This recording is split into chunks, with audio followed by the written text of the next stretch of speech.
O tema da nossa pregação de hoje, a série sobre famílias modernas à moda antiga. Vamos falar hoje sobre uma família moderna firmada em fundamentos. E o texto que eu escolhi não é bem um texto que trata sobre família, não é bem um texto clássico que trata sobre família, mas trata sobre fundamentos, que é Mateus capítulo de número 7, versos de 24 a 25. Fato é, e vocês vão concordar comigo, irmãos, que nós vivemos em um tempo no qual a palavra moderno muitas vezes é usado como sinônimo de melhor. Nós vivemos num tempo em que há conceitos como famílias modernas, casas modernas, métodos modernos, tecnologias modernas, relacionamentos modernos, formas modernas de educar filhos, formas modernas de falar sobre casamento, sexualidade, autoridade, disciplina e felicidade. Mas a grande pergunta não é apenas se a nossa família é moderna. A grande pergunta que devemos fazer é: a nossa família está firmada onde? Onde está firmada a nossa família? Porque uma casa, você vai concordar comigo, ela pode ser muito bonita, mas pode ser frágil. Ela pode ser muito confortável, mas insegura. Ela pode ter móveis novos, internet rápida, bons aparelhos, boa aparência, boa rotina social, boas fotografias nas redes sociais, mas está espiritualmente desmoronando por dentro. Jesus, ao concluir aqui o Sermão do Monte, chegando na conclusão do Sermão do Monte, ele não compara duas casas por sua aparência. Ele não diz que uma era grande e a outra era pequena. Ele não diz que uma era rica e a outra era pobre. Ele não diz que uma era sofisticada e a outra simples. O contraste não está no tamanho, na beleza, no acabamento, na decoração, na visibilidade pública. O contraste está no fundamento.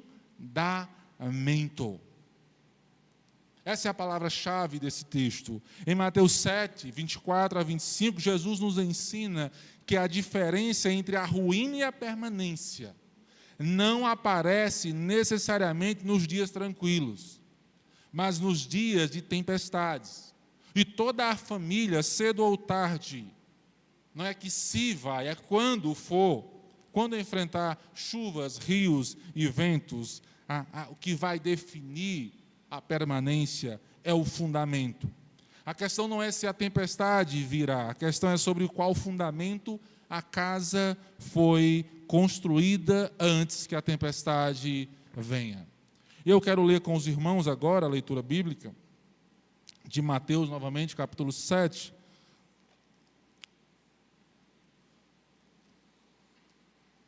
Versos 24 até o verso 27. Eu queria dar destaque a algumas palavras aqui, chaves, nesse texto, para vocês perceberem comigo. O texto diz assim, a palavra de Deus: todo aquele, pois, que ouve estas minhas palavras e as pratica, será comparado a um homem prudente, que edificou a sua casa sobre a rocha. E caiu a chuva, transbordaram os rios, sopraram os ventos e deram com ímpeto contra aquela casa, que não caiu, porque fora edificada sobre a rocha.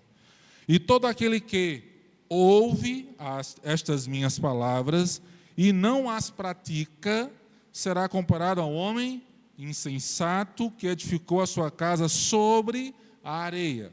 Caiu a chuva, transbordaram os rios, sopraram os ventos e deram com ímpeto contra aquela casa, e ela desabou, sendo grande a sua ruína.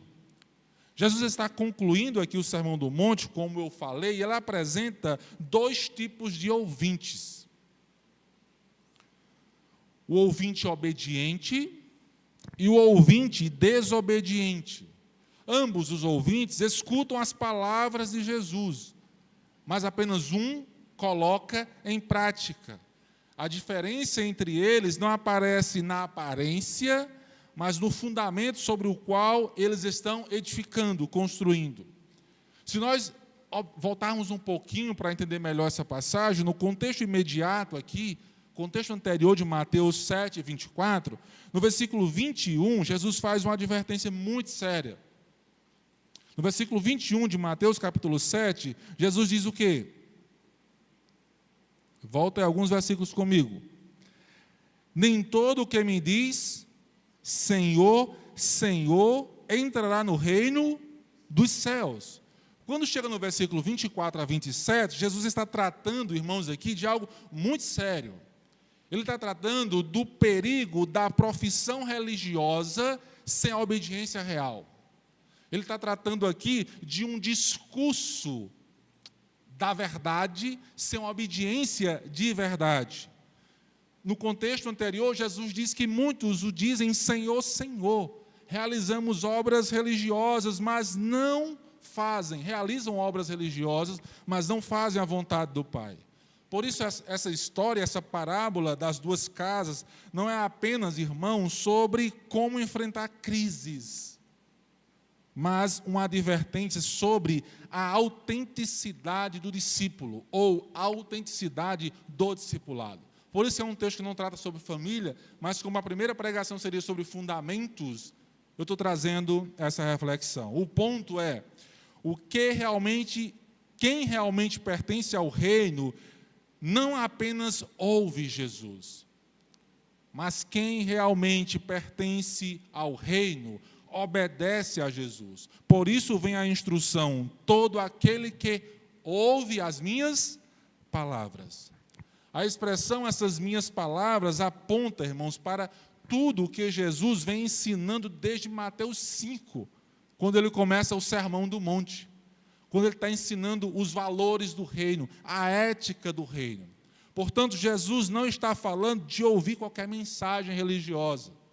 Ele está falando aqui de ouvir as palavras dele, com a autoridade messiânica dele, com a autoridade divina dele. Aqui o contraste central é ouvir e praticar. A diferença, portanto, dos dois homens não é o que ouve e o que não ouve. Como lemos no texto, o primeiro ouve as palavras e as pratica. O segundo ouve as mesmas palavras e não as pratica.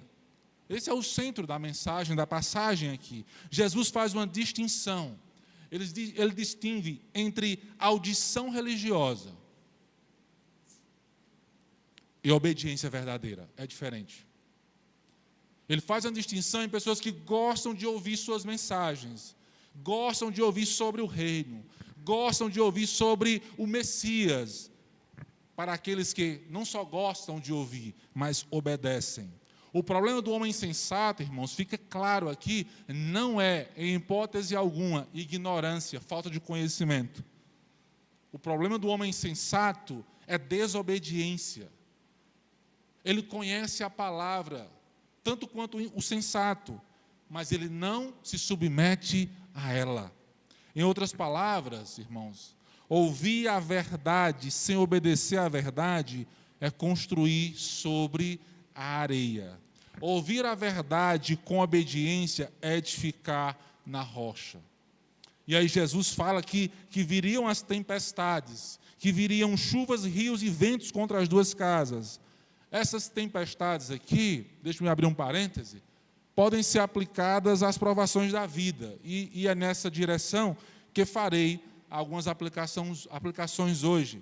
Porém, o contexto imediato de Mateus 7, essa tempestade aqui aponta principalmente para o teste final do juízo de Deus. O contexto aqui aponta, o contexto anterior está falando da entrada do reino, da falsa profissão religiosa e da rejeição final.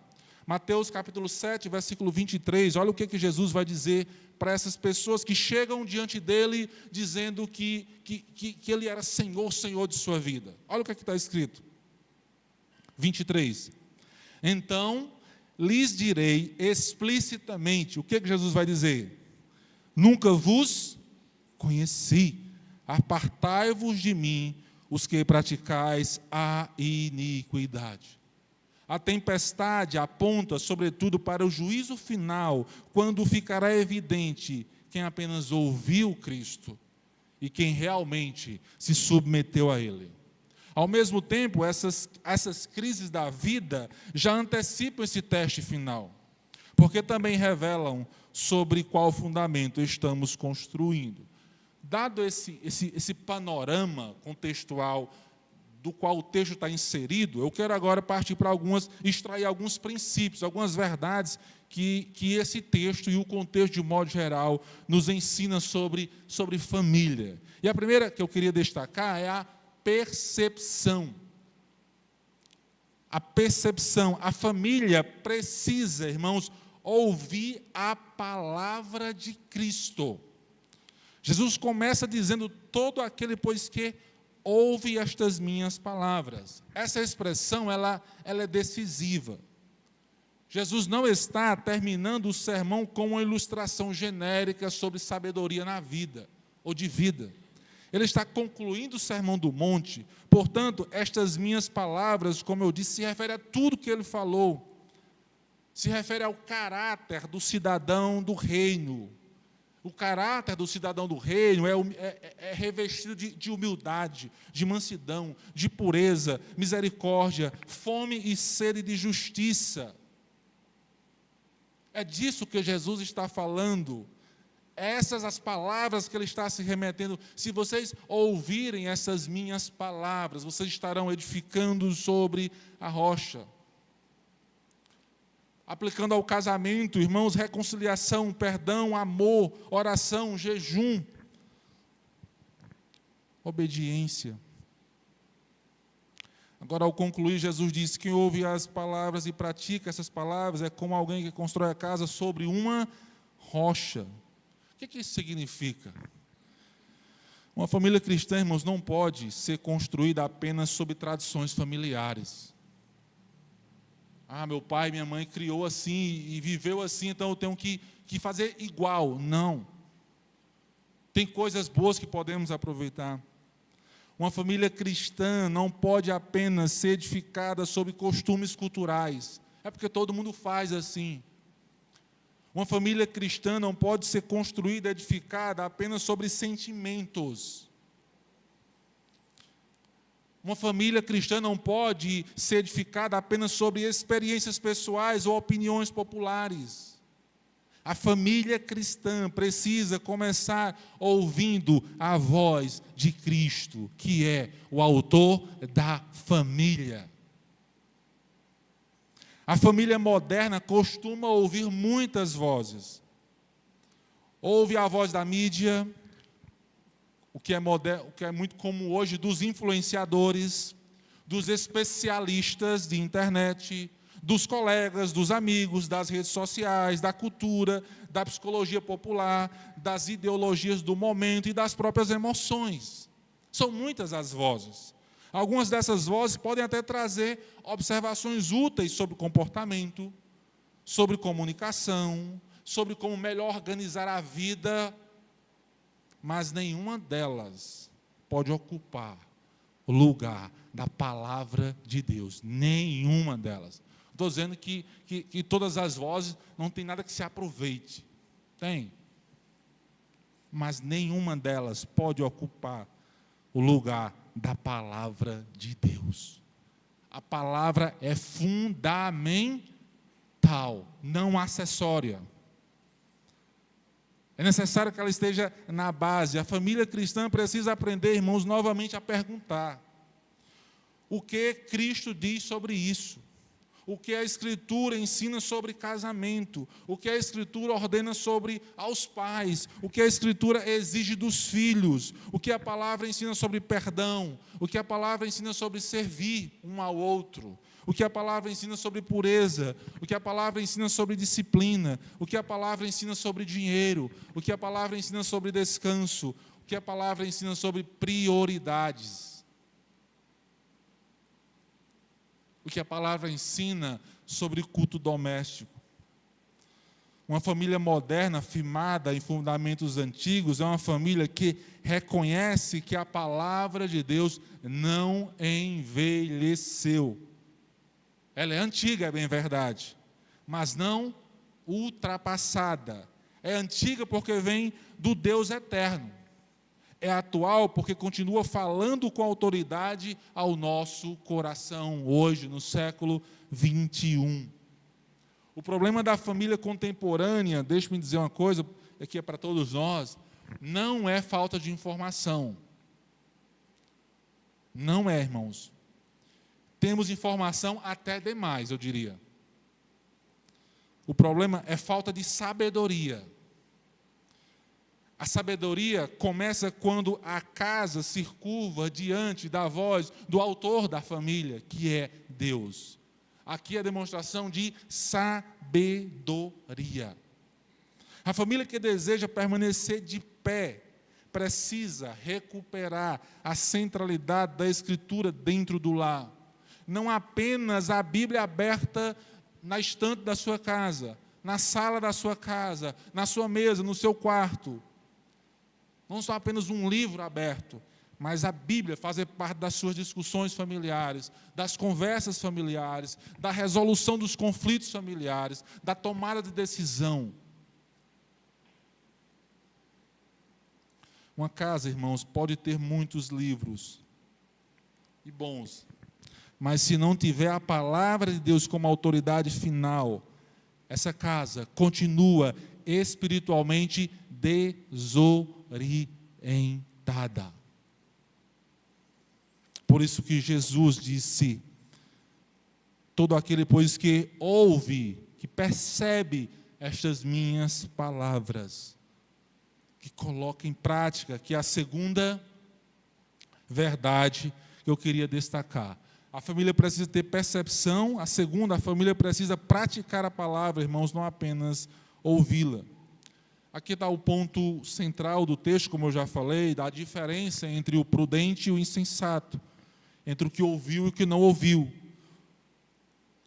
Ambos ouviram, ambos tiveram contato com a verdade, ambos conheciam as palavras de Jesus, ambos talvez estivessem presentes no sermão que Jesus pregou. A diferença é que ouviu e praticou, e o outro ouviu e não praticou. Isso é profundamente sério para a nossa vida familiar. Porque, irmãos, podem haver famílias que ouvem muitos sermões sobre casamento, não pode? Mas continua alimentando amargura no coração. Ouve muito sobre perdão, mas ainda cultivam ressentimentos. Ouvem muito sobre criação de filhos, mas delegam a formação espiritual das crianças à escola, aos influenciadores, ou mesmo ao acaso. Ouvem sobre oração, mas nunca ora junto. Ouvem sobre culto doméstico, mas nunca tem tempo. Ouvem sobre amor sacrificial. Hoje vamos daqui a pouco celebrar a ceia, em que João 3,16 diz que Deus prova o seu próprio amor para conosco, Ele enviando seu Filho. Deus amou o seu Filho de tal maneira. Fala muito sobre amor sacrificial, mas vivem disputando poder dentro dos lares, das famílias. Ouve-se muito sobre santidade, mas permitem que a impureza entre em seu coração. O perigo, irmãos, não é apenas ignorar a palavra. O perigo é acostumar-se a ouvi-la sem obedecê-la. Acostumar com os jargões evangeliqueis, com as expressões que são ditas nos cultos, com as expressões que você encontra na sua leitura devocional, que você escuta nas pregações, que você escuta nas músicas, e não obedecer. A familiaridade com a verdade, irmãos, pode produzir arrependimento, isso é verdade. E é o que deve acontecer. Ao batermos de frente com a verdade, deve gerar em nosso coração um senso profundo de arrependimento e mudança. Mas também A familiaridade com a verdade também pode produzir endurecimento. Quem ouve a palavra continuamente, mas não a pratica, começa a se tornar insensível. Parece que não é com ele. Ou você já não ouviu alguém dizer assim: rapaz, se o irmão fulano estivesse no culto hoje, essa pregação, meu amigo, era para ele. Se Beltrano estivesse aqui hoje, isso aqui era para ele. Às vezes é para você. Mas você está tão insensível que está lembrando de alguém que precisa ouvir essa mensagem. Isso é insensibilidade. Está exposto à verdade constantemente, mas continua com uma aparência religiosa, sem um alicerce na rocha. Continua com uma aparência religiosa, alicerçado na areia. Nós aprendemos isso hoje pela manhã. Quem veio hoje pela manhã, estudamos Atos capítulo 4, do 1 ao 22. E quando Pedro e João, dois pescadores, dois homens incultos e iletrados, cheios do Espírito Santo, pregam o Evangelho, 3.000 se convertem no sermão, 5.000 em outro, eles curam um coxo de nascença, entram no templo pregando o Evangelho. Vocês ouviram hoje de manhã quem se levantou contra esses homens? Aqueles que estavam diariamente diante da verdade, mas com seus corações endurecidos. Ao invés de se alegrarem com João e Pedro, ao invés de colocarem João e Pedro na cadeira de excelência lá no templo, e dizer assim: preguem mais, falem mais desse Jesus, eles queriam fazer o quê? Matá-los, calá-los, silenciá-los, ameaçando-os de morte se eles continuassem a falar de Jesus. Mas Pedro responde como em Atos 4,19? O que é que vocês me dizem? É justo obedecer a vocês ou a Deus? Qual a resposta óbvia? Obedecer a Deus. Então Pedro disse: eu não posso parar de falar do fundamento que traz vida. Irmão, Jesus está dizendo que a verdadeira segurança não está em ouvir sermões. Você pode participar dos 10 sermões aqui sobre família, frequentar os 10 cultos, conhecer todas as passagens bíblicas que foram pregadas, sair daqui defendendo publicamente tudo que ouviu. Se tudo isso não se traduzir em obediência concreta na sua vida, não vai mudar nada. É o que Jesus está dizendo, não sou eu. Se você ouvir tudo, gravar tudo na mente, replicar igual o papagaio isso aqui, mas não praticar nada vai mudar na sua vida. A família cristã não é chamada apenas para admirar a palavra, meus irmãos, mas submeter-se a ela. O local mais alto que a nossa cabeça deve estar, sabe onde é? Não é olhando para Deus assim, de queixo empinado, mas é ao pé da cruz, rendido, curvado. Isso precisa, irmãos, aparecer de modo prático na nossa vida. Que a palavra, quando a palavra diz: maridos, amai vossa mulher, como também Cristo amou a igreja, o marido não deve apenas concordar com Efésios 5. Ele deve morrer para seu egoísmo dentro de casa. Quando a palavra diz para as mulheres: em tudo sejais submissas aos vossos maridos, não é diminuição, mas é um respeito.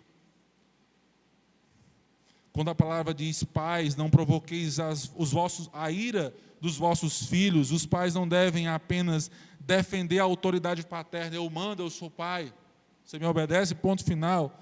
Não, devem exercer a autoridade com graça, coerência, presença e, acima de tudo, temor a Deus. Quando a palavra diz: filhos, obedecei aos vossos pais no Senhor, os filhos não apenas devem reconhecer que isso é bonito, que é um mandamento com promessa, devem aprender submissão, honra e responsabilidade diante daquele que foi seu progenitor.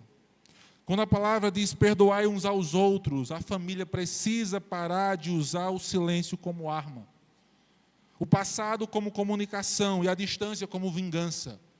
Rompa com isso, meus irmãos. Isso destrói sua casa, destrói seu relacionamento, destrói sua vida.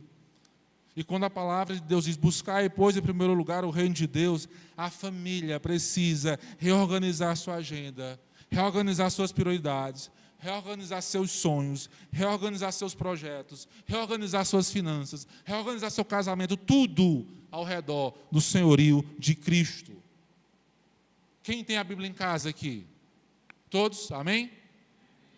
Não basta ter a Bíblia em casa. É preciso que a casa esteja submetida à palavra, à Bíblia. Não basta dizer que a família é cristã, é preciso que Cristo governe a família. A terceira verdade que eu quero destacar hoje à noite nesse texto, irmãos, a primeira é a percepção, a prática, a terceira é a prudência. A família prudente, irmãos, ela não vai tentar proteger a casa quando a tempestade é à vista no nascente. Ela constrói antes da tempestade. Jesus disse que o homem prudente que edificou a casa sobre a rocha, ela não caiu. A palavra prudente aqui carrega a ideia de alguém sensato, de alguém sábio, de alguém muito criterioso, alguém que considera o futuro e age com discernimento no presente. O prudente aqui não é apenas aquele que sabe fazer, é aquele que sabe e age corretamente. Porque o ponto não é só saber fazer, é fazer no tempo certo. É agir com prudência, é agir corretamente. A prudência do homem descrito por Jesus, ela vai aparecer antes da tempestade. Ele não começa a pensar no fundamento quando a chuva começa a cair.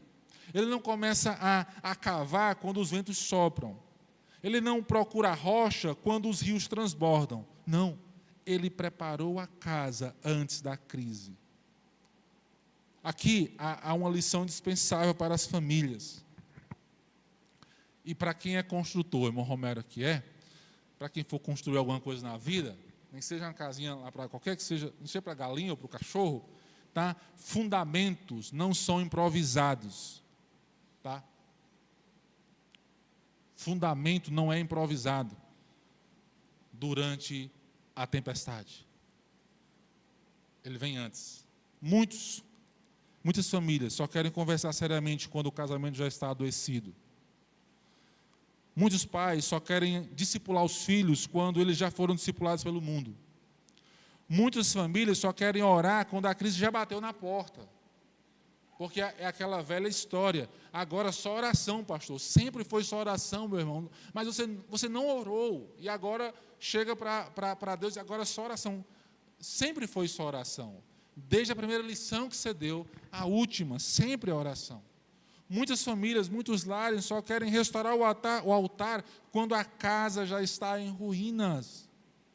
Mas Jesus nos chama à prudência.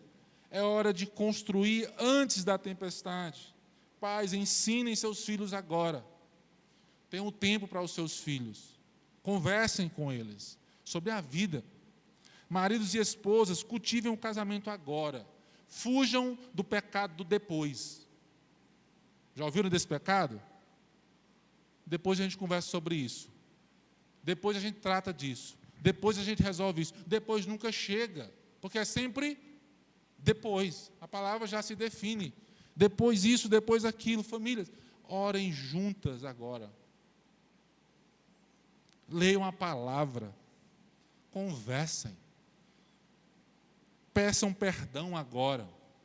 Organizem suas prioridades agora. Fortaleçam seus vínculos agora. Sirvam ao Senhor juntos agora. Não deixe para amanhã, não deixe para depois. A rocha precisa ser buscada antes do vendaval. E aqui nós devemos ser honestos, irmãos, que construir sobre a rocha dá um trabalho danado. Lucas capítulo 6, verso 48, vai aparecer aqui na tela para a gente ler junto. Uma parábola paralela, Jesus vai contar mais ou menos algo parecido. Vamos ler juntos? É semelhante a um homem que... Vamos ler juntos, irmãos? Vamos lá? É semelhante ao homem que, edificando uma casa, cavou, abriu profunda vala e lançou o alicerce sobre... E vindo a enchente, arrojou-se o rio contra aquela casa e não pôde abalar, por ter sido bem construída. Irmãos, cavar na pedra, fincar o alicerce ali, isso indica muito esforço, profundidade, intencionalidade. Qual tem sido o esforço seu, como pai, como mãe, como filho, para cavar e edificar a sua vida na rocha? Que começa por você. A gente tem a síndrome de Adão de querer começar sempre com os outros. Não, tu faz isso, depois eu faço. Não, comece com você. Se é bom, tome o remédio primeiro. Se você acha que é o que é essencial para a vida, então aplique a sua vida primeiro. Qual é o nível de profundidade do seu relacionamento com Deus? Qual é o nível de intencionalidade das suas conversas com Deus em oração? Da sua leitura bíblica, quando você ouve a Deus? Irmãos, deixe-me dizer uma coisa para cada um de nós aqui. Continuar sobre a areia é muito mais fácil. A minha filha tem 6 anos de idade, ela chega na praia, ela cava um buraco enorme, ela faz uma piscina para ela ficar dentro, na praia, a Júlia. É fácil, mas quando a onda vem, já destruiu a piscina dela, o castelo dela, acabou tudo. Porque está na areia. A areia é superficial, não exige escavação, não exige profundidade, não exige renúncia. É mais rápido construir na areia, mas a rapidez do processo não garante a segurança duradoura da construção. Assim, irmãos, é a vida familiar. É mais fácil seguir o fluxo da cultura. É mais fácil deixar cada um viver por si, se der certo, seja feliz, é o que importa. É mais fácil permitir que outros eduquem os nossos filhos. É mais fácil evitar conversas difíceis. É mais fácil substituir discipulado por entretenimento. É mais fácil manter a aparência de paz do que tratar pecados profundamente. É mais fácil ter a casa bonita do que uma casa piedosa. Mas o que é mais fácil custará caro depois. A família prudente não escolhe o caminho da comodidade, escolhe o caminho do fundamento mais seguro. Ainda que custe mais, ainda que demore mais. Isso é prudência. O contrário disso, na continuação do texto, Jesus vai dizer que todo aquele que ouve e não pratica é insensato. O insensato é em detalhe, que a gente fica pensando aqui, o insensato nem construiu, mas na parábola que Jesus conta, o insensato também construiu. O insensato também está trabalhando, não está parado. Ele também tem um projeto, também tem uma casa, também tem esforço, também tem aparência de estabilidade. A gente sempre olha só para o que edificou na rocha e permaneceu de pé. Como se só ele trabalhou. Não, o insensato também trabalhou. Também tinha um projeto. Também edificou uma casa. Também se esforçou. Aqui é uma outra lição que nem está no 4º ponto aqui, tá? Eu deixei nos 3. Nos ensina que toda família, irmãos, está sendo construída sobre algum fundamento. A sua e a minha. Nenhum lar é neutro. Nenhum casamento é neutro. Nenhuma criação de filhos é neutro. Nenhuma escola é neutro. É neutra. Desculpa. Toda família possui uma base, ainda que não perceba. Algumas famílias são construídas sobre o fundamento da economia. A segurança da casa está no salário, no patrimônio, no conforto, no consumo ou na ascensão social. Algumas são construídas sobre o fundamento da emoção. Tudo depende do sentir-se bem, do querer, do gostar, do estar bem, do estar realizado. Quando o sentimento muda, o compromisso enfraquece. Algumas são construídas sobre o fundamento da aparência. Parece uma fotografia. Mas a fotografia é estática e a vida real muda. Outras são construídas sobre os fundamentos dos filhos. Os filhos tomam o centro absoluto da casa. O casamento gira em torno deles, a agenda gira em torno deles, as decisões giram em torno deles. Mas nem mesmo os filhos podem ocupar o lugar de Deus, embora sejam muito importantes na nossa vida. Outras são construídas sobre o fundamento da autonomia. Cada um faz o que quer, vive como quer, decide o que quer. A casa existe, mas não há governo, não há espiritualidade, não há altar, não há direção bíblica. Outros constroem sobre os fundamentos da religiosidade, a linguagem cristã, a presença eventual em programações cristãs, há uma tradição, há uma memória de fé, mas não há obediência real a Cristo. Irmãos, tudo isso é areia. Não estou dizendo que tudo isso não é importante, desde que a casa esteja edificada na rocha, a base. Nada do que eu falei pode ser a base. Nada do que eu descrevi aqui pode ser o fundamento. Porque se for, cai. E como o texto vai dizer, a ruína é grande. É grande. Meus irmãos, há uma forma de engano espiritual muito perigosa aqui. Muitas pessoas imaginam que ouvir a verdade equivale a estar seguro. Jesus está dizendo que não. O ouvinte desobediente está caminhando para ruína. A família cristã, a minha e a sua, precisa tremer diante disso. E o que eu vou dizer aqui foi duro até para mim digitar, mas eu preciso dizer para vocês que eu disse para mim, lá em casa. É forte porque é possível frequentar a igreja e construir sobre a areia. Deixa eu lembrar vocês disso. É possível cantar hinos, como cantamos aqui, e construir sobre a areia. É possível defender com unhas e dentes a família tradicional e ainda construir sobre a areia. É possível falar contra o mundo e, ao mesmo tempo, viver sem submissão prática à palavra dentro de casa. Cristo não chama nossas famílias apenas, irmãos, para parecerem conservadoras.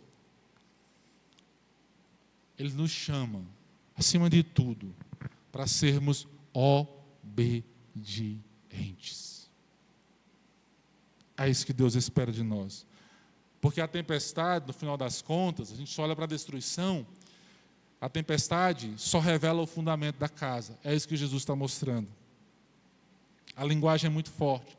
A tempestade vem de onde? Vem de cima, vem de baixo, vem dos lados. A chuva cai, os rios transbordam, os ventos batem. É uma imagem de uma pressão total. A casa é atacada por todos os lados. E quando essa tempestade passa, vai revelar aonde estava o fundamento dessa casa. Se em Cristo, permanece de pé. Se na areia, uma vida em desobediência, sem fundamento, cai e é grande a sua ruína. Eu quero concluir dizendo que assim acontece com a nossa família.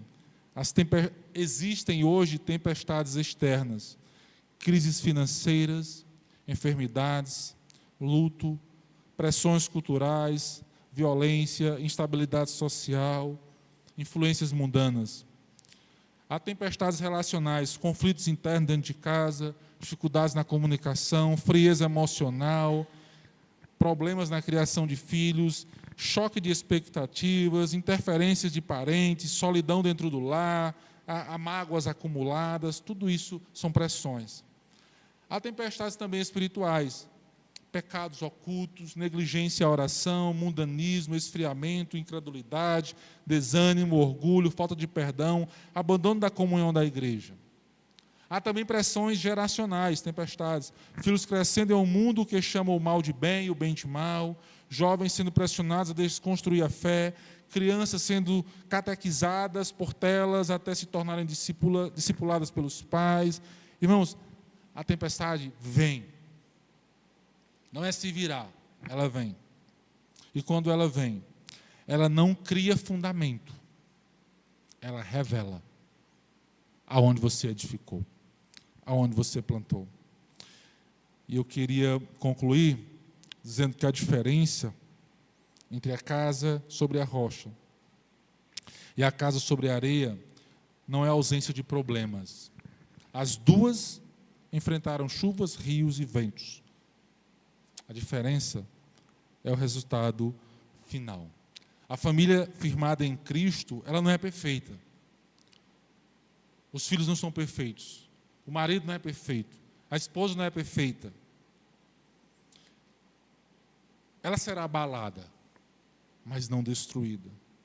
Pode haver choro, mas não vai haver desespero. Podemos perder bens, mas não perderemos a esperança. Podemos enfrentar conflitos internos, mas encontraremos o caminho do arrependimento. Podemos sofrer ataques, mas permaneceremos sustentados pela graça de Deus. Podemos atravessar vales longos, mas não atravessaremos sozinhos, porque Deus está conosco. A rocha não é a força da família. A rocha é Cristo e sua palavra. Ele sim é a nossa força. E com Ele, a nossa família não irá à ruína. A rocha não é a perfeição da nossa família. Lembre-se, a rocha é a suficiência de Cristo Jesus. Por isso que ele disse, aquele que ouve, percebe, pratica e é prudente, esse, a sua casa permanecerá de pé. Amém? Vamos orar? Santo Deus e amado Pai, muito obrigado por esta porção da Tua palavra, pelo que pudemos extrair sobre princípios, verdades e aplicações para a nossa vida quanto família. Que o Senhor nos ajude, ó Pai, a nos aprofundarmos nessa reflexão, a revermos onde nós temos edificado, quais têm sido as nossas prioridades, o que podemos mudar, o que podemos corrigir, que façamos o quanto antes, ó Pai. Nos dá sabedoria, nos dar humildade, nos dar amor por Ti, amor pelos nossos familiares, para que nós possamos, ó Pai, sermos servos ouvintes e praticantes da Tua palavra. Seja com cada família dessa igreja, cada pai, cada mãe, cada esposo, cada esposa, cada avó, cada neto, cada filho, cada filha, cada jovem, cada moça, cada rapaz, a olhar para as suas verdades que são eternas, atuais e verdadeiras, que possamos, meu Senhor, colocar em prática. Nos ajuda nesse trabalho de cavar na rocha, de abrir valas na rocha e fundamentar nossa vida em Ti. Que haja profundidade nos nossos relacionamentos contigo e com os nossos próximos. Que haja intencionalidade. E que nós não nos cansemos, que nós nos esforcemos, ó Pai, para que assim possamos ter famílias saudáveis, que glorificam o Teu nome. Em nome de Jesus, eu oro e te agradeço. Amém.